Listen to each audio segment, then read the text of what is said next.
যখন জেলার সবচেয়ে বড় অফিসার ডিএম নুসরাতের মা সাধারণ পোশাকে একজন গরিব মহিলার মতো একটি বড় সরকারি ব্যাংকে টাকা তুলতে গেলেন, তখন ব্যাংকের সব অফিসার তাকে ভিক্ষুক ভেবে অপমান করেন। কেউ ভাবতেও পারেনি এই সাধারণ মহিলা আসলে জেলার ডিএম ম্যাডামের মা।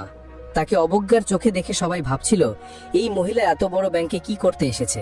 এমন সময় মহিলা ধীরে ধীরে কাউন্টারের দিকে এগিয়ে যান। কাউন্টারে কল্পনা নামে একজন নিরাপত্তা প্রহরী বসেছিল। বয়স্ক মহিলা কল্পনাকে বললেন, বেটি, আমাকে ব্যাংক থেকে টাকা তুলতে হবে, এই যে চেক। কল্পনা চেক না দেখেই মহিলাকে বলতে শুরু করলো, তোমার এত সাহস কি করে হলো ব্যাংকে আসার? এই ব্যাংক তোমার মতো লোকদের জন্য নয়। ভিখারি কেন এসেছো? এই ব্যাংক বড় লোকদের, এখানে বড় বড় লোকদের অ্যাকাউন্ট আছে। তোমার মতো মহিলার তো এমন ব্যাংকে অ্যাকাউন্ট খোলার ক্ষমতা নেই। বেরিয়ে যাও এখান থেকে, নইলে মেরে তাড়াবো। মহিলা বললেন, বেটি, তুমি আগে চেকটা তো দেখো, আমাকে 5 লাখ টাকা নগদ তুলতে হবে। এটা শুনে কল্পনা রেগে গেল। এটা কোনো মজা করার জায়গা নয়। তুমি কি ভাবছো তুমি যা বলবে আমি তাই মেনে নেব? তোমার মতো মহিলার এমন ক্ষমতাই নেই। আর কি বললে 5 লাখ? জীবনে কখনো এত টাকা দেখেছো? তাড়াতাড়ি এখান থেকে চলে যাও, নইলে ধাক্কা দিয়ে বের করে দেব। ঠিক তখন ব্যাংক ম্যানেজার তার কেবিন থেকে বাইরে উঁকি দিয়ে জিজ্ঞাসা করলেন, কি এত হট্টগোল করছে? কল্পনা তৎক্ষণাৎ বলল, কোনো ভিক্ষুক মহিলা স্যার, যেতে চাইছে না। ব্যাংক ম্যানেজার রেগে বাইরে এলেন এবং কিছু না জিজ্ঞাসা করে সেই বয়স্ক মহিলাকে একটা জোরে থাপ্পড় মারলেন। থাপ্পড় এত জোরে ছিল যে মহিলা টলমল করে মাটিতে পড়ে গেলেন। তারপর ম্যানেজার নিরাপত্তা প্রহরীকে ডেকে বললেন, কি করছো? টেনে হিঁচড়ে বের করে দাও এই মহিলাকে। জানি না কোথা থেকে এসব লোক এসে পড়ে। কল্পনা জোর করে মহিলাকে ব্যাংক থেকে ধাক্কা দিয়ে বের করে দিল। সেখানে উপস্থিত সব গ্রাহক এবং কর্মচারীরা চুপচাপ সব দেখছিল। কেউ জানতো না যে এই মহিলা জেলার ডিএম নুসরাতের মা, আর এই পুরো ঘটনা ব্যাংকের সিসিটিভি ক্যামেরায় রেকর্ড হচ্ছিল। বাড়ি ফিরে মহিলা কাঁদতে কাঁদতে তার মেয়ে ডিএম নুসরাতকে ফোন করে সব ঘটনা বললেন। কিভাবে ব্যাংকে তার সঙ্গে অপমান করা হয়েছে, কিভাবে তাকে লাঞ্ছিত করে বের করে দেওয়া হয়েছে। এটা শুনে নুসরাত ভেতর থেকে কেঁপে উঠলেন। তার কাছে এটা যেন আগুনের চেয়েও কম ছিল না। তিনি কাঁদতে কাঁদতে মাকে বললেন, মা, কাল আমি নিজে আসছি এবং তোমার সঙ্গে গিয়ে ওই ব্যাংক থেকে টাকা তুলব। পরের দিন সকালে নুসরাত সাধারণ সুতির শাড়ি পরে তার মায়ের সঙ্গে ব্যাংকে যাওয়ার জন্য প্রস্তুত হলেন। মা মেয়ে একে অপরকে জড়িয়ে ধরলেন। তাদের চোখে অশ্রু ছিল, গর্ব এবং বেদনা দুটোই। নুসরাতের মা তার মেয়ের জন্য গর্বিত ছিলেন। তিনি কত কষ্টে তাকে মানুষ করেছেন, পড়াশোনা করিয়েছেন এবং আজ এত উঁচু পদে পৌঁছে দিয়েছেন। সকাল ঠিক 11টায় মা মেয়ে ব্যাংকের বাইরে পৌঁছালেন। ব্যাংক তখনও খোলেনি, যদিও ব্যাংক খোলার সময় ছিল 10টা। নুসরাত শান্তভাবে দরজার কাছে বসে অপেক্ষা করলেন। কিছুক্ষণ পর ব্যাংক খুললে তারা ভেতরে প্রবেশ করলেন। দুজনের পোশাক এত সাধারণ ছিল যে সেখানে উপস্থিত গ্রাহক এবং কর্মচারীরা তাদের সাধারণ গ্রামীণ মহিলা ভেবে ভুল করল। কেউ কল্পনাও করতে পারেনি যে এই নুসরাত জেলার ডিএম। ধীরে ধীরে তারা কাউন্টারের দিকে এগিয়ে গেলেন। সেখানে সেই কল্পনা বসেছিল। নুসরাত বিনয়ের সঙ্গে বললেন, ম্যাডাম, আমাদের টাকা তুলতে হবে, মায়ের ওষুধ কিনতে হবে এবং আরো কিছু জরুরি কাজ আছে। এই যে চেক, দেখে নিন। কল্পনা দুই মহিলাকে মাথা থেকে পা পর্যন্ত দেখল। শাড়িতে একজন বয়স্ক মহিলা এবং সাধারণ পোশাকে একজন যুবতী। কোনোভাবেই তারা অফিসার বলে মনে হচ্ছিল না। সে ব্যঙ্গ করে বলল, আপনারা হয়তো ভুল ব্যাংকে চলে এসেছেন। এই শাখা হাই প্রোফাইল ক্লায়েন্টদের সঙ্গে কাজ করে। নুসরাত মুচকি হেসে উত্তর দিলেন, একবার চেক করে দেখুন ম্যাডাম, যদি না থাকে তাহলে আমরা চলে যাব। কল্পনা অনিচ্ছায় খামটা নিল এবং বলল, একটু সময় লাগবে, ওয়েটিং চেয়ারে বসুন। নুসরাত মায়ের হাত ধরে কোণে একটা খালি চেয়ারে বসে গেলেন। তিনি মাকে পানি দিলেন এবং নিজেও শান্তভাবে বসে রইলেন। ব্যাংকে উপস্থিত লোকজন তাদের দিকে তাকাচ্ছিল। এখানে সাধারণত ধনী ব্যবসায়ী, অফিসার এবং প্রভাবশালী লোকজন আসতেন, দামি গাড়ি এবং চকচকে পোশাকে। তাই সাধারণ পোশাকে বসে থাকা মা মেয়েকে সবাই অদ্ভুত মনে করছিল। চারদিকে ফিসফাস শুরু হয়ে গেল। কোন গ্রাম থেকে এসেছে? পেনশনের জন্য এসেছে হয়তো। এখানে এদের অ্যাকাউন্ট থাকার কথা নয়। নুসরাত সব শুনছিলেন কিন্তু শান্ত থাকলেন। তার মা একটু অস্বস্তিতে ছিলেন, কিন্তু মেয়ের ধৈর্য দেখে নিজেকে সামলে নিলেন। কিছুক্ষণ পর নুসরাত কল্পনাকে বললেন, যদি আপনার ব্যস্ত থাকেন তাহলে দয়া করে ম্যানেজারের সঙ্গে দেখা করিয়ে দিন, আমার জরুরি কথা আছে। কল্পনা বিরক্ত হয়ে ফোন তুলে ম্যানেজারের কেবিনে কল করল। স্যার, একজন মহিলা এসেছেন, বলছেন আপনার সঙ্গে দেখা করতে চান, পাঠিয়ে দেব? ম্যানেজার কাজ দিয়ে উকি মেরে দেখলেন সাধারণ পোশাকে একজন মহিলা তার মায়ের সঙ্গে বসে আছেন। অফিসার বলে মোটেও মনে হচ্ছিল না। তিনি ঠান্ডা স্বরে বললেন, আমার কাছে ফালতু লোকদের জন্য সময় নেই, বলে দাও বসে থাকতে। কল্পনা বলল, আপনি ওয়েটিং চেয়ারে বসুন, স্যার একটু পরে ফ্রি হবেন। নুসরাত কিছু বললেন না, শুধু মায়ের হাত ধরে শান্তভাবে বসে রইলেন। একজন অফিসারের মর্যাদা এবং একজন মেয়ের ধৈর্য নিয়ে নুসরাত তখনও পুরোপুরি শান্ত এবং সংযমী ছিলেন। কিন্তু মায়ের অস্থিরতা এবং লোকজনের ফিসফাস দেখে তিনি মায়ের হাত চেপে ধরে বললেন, মা, মনে হচ্ছে এদের কিছু যায় আসে না, এখন আমাকেই কিছু একটা করতে হবে। তিনি ধীরে উঠলেন, শাড়ির আঁচল ঠিক করলেন এবং সোজা ম্যানেজারের কেবিনের দিকে এগিয়ে গেলেন। ম্যানেজার, যিনি তখনও কাচের পিছন থেকে তাদের উপর নজর রাখছিলেন, ঘাবড়ে গেলেন। তিনি তাড়াতাড়ি বাইরে এসে নুসরাতের পথ আটকে বললেন, হ্যাঁ বলুন, কি কাজ? নুসরাত সেই খামটা এগিয়ে দিয়ে বললেন, আমাকে টাকা তুলতে হবে, আমার মায়ের ওষুধ কিনতে হবে, আরো অনেক কাজ আছে, এই যে চেক, দেখে নিন। ম্যানেজার খাম না নিয়েই বিরক্তির সঙ্গে বললেন, যখন অ্যাকাউন্টে টাকা থাকে না তখন ট্রানজ্যাকশন কিভাবে হবে? তোমাকে দেখে মনে হয় না যে তোমার অ্যাকাউন্টে টাকা থাকবে, বড় এসেছো টাকা তুলতে। নুসরাত তখনও খুব শান্ত স্বরে বললেন, যদি আপনি একবার চেক করে নিতেন তাহলে ভালো হতো, এভাবে অনুমান করা ঠিক নয়। ম্যানেজার এবার খোলাখুলি হাসতে লাগলেন, ভাই, আমার এত অভিজ্ঞতা আছে যে মুখ দেখেই বুঝে যায় কার কাছে কি আছে। রোজ তোমার মতো লোক আছে, আর তোমার অ্যাকাউন্টে কিছু থাকবে আমার তো মনে হয় না। এখন আর ভিড় করো না, দেখো সবাই তোমাকেই দেখছে, পরিবেশ খারাপ হচ্ছে, ভালো হবে যদি এখন চলে যাও।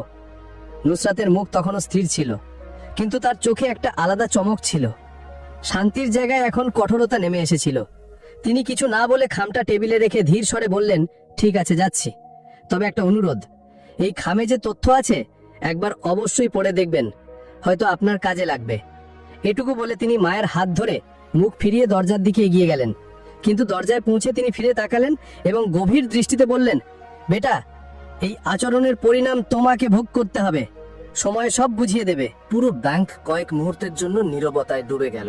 কোনো শব্দ নেই, কোনো রাগ নেই, শুধু মর্যাদায় মোড়া একটা সতর্কবাণী, যা কোনো ঝড়ের চেয়ে কম ছিল না। ম্যানেজার এক মুহূর্তের জন্য থমকে গেলেন, তারপর বড়বড় করে বললেন, বুড়ো বয়সে লোকে যা তা বলে, যাক যেতে দাও, এবং ফিরে গিয়ে তার চেয়ারে বসে পড়লেন। তার সামনে সেই খামটা তখনও টেবিলে পড়েছিল, অপঠিত, উপেক্ষিত।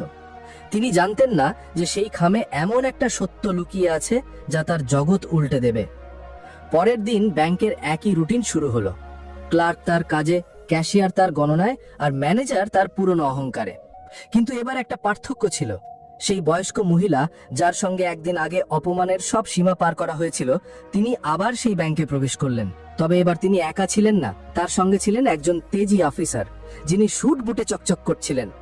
তার হাতে ছিল একটা ঝকঝকে ব্রিফকেস। তাদের প্রবেশের সঙ্গে সঙ্গে পুরো ব্যাংকের দৃষ্টি সেই দিকে স্থির হয়ে গেল। মহিলা কাউকে না দেখে সোজা ম্যানেজারের কেবিনের দিকে এগিয়ে গেলেন। ম্যানেজার প্রথমে তাকে চিনতে পারলেন না, কিন্তু যতই তিনি কাছে এলেন তার মুখ পরিষ্কার হয়ে উঠল। সেই মহিলা, যার ফাইল তিনি গতকাল ফিরিয়ে দিয়েছিলেন, যার শাড়ির ওপর তিনি হেসেছিলেন, যাকে তিনি বলেছিলেন তোমাদের মতো গ্রাহক চাই না, এবং বের করে দিয়েছিলেন, এখন তার মুখে ভয়ের ছায়া পড়তে শুরু করলো। ঘাবড়ে গিয়ে তিনি নিজেই কেবিন থেকে বেরিয়ে এলেন। মহিলার মুখে তখন আত্মবিশ্বাস এবং মর্যাদার দীপ্তি ছিল। তিনি থামলেন না, সোজা ম্যানেজারের সামনে দাঁড়িয়ে তীক্ষ্ণ স্বরে বললেন, ম্যানেজার সাহেব, আমি গতকালই বলেছিলাম যে আপনার আচরণের পরিণাম ভুগতে হবে। আপনি শুধু আমাকে নয়, আমার মতো হাজারো সাধারণ নাগরিককে তাচ্ছিল্য করার চেষ্টা করেছেন। এখন সময় এসেছে শাস্তি ভোগের। ম্যানেজার হতভম্ব হয়ে বললেন, আপনি কে আমাকে শেখাতে এসেছেন? এটা আপনার বাড়ি নয়, এটা ব্যাংক, আর আপনি এখানে আমার কি করতে পারেন? মহিলা তার কথা মাঝপথে থামিয়ে মুচকি হাসলেন।